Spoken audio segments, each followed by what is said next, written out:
Pemirsa, untuk menarik kunjungan di kawasan Heritage Gajah Mada, perusahaan umum daerah Perumda Pasar Sewakdharma Kota Denpasar tengah mempersiapkan pasar malam khusus kuliner di Pasar Kumbasari. Rencana ini masih dalam proses penataan termasuk lantai 1 yang akan menjadi lokasi kuliner.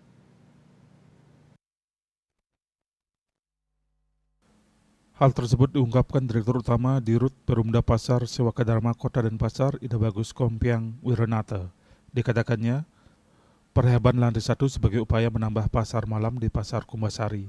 Pasar malam ini akan dikhususkan untuk kuliner, sehingga kawasan Heritage City Jalan Gajah Mada bisa lebih ramai pengunjung saat malam hari.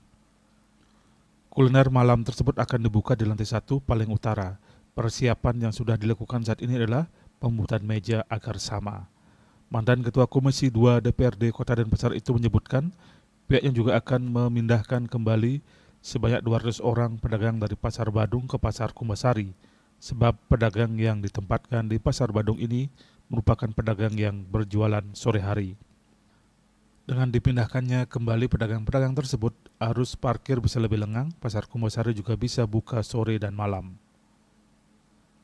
Kompiang Wiranata menambahkan, perheban lantai 1 dilakukan setelah tuntasnya renovasi lantai 2 dan 3 Pasar Kumbasari. Perheban dilakukan secara swadaya oleh pedagang dengan anggaran 600 juta.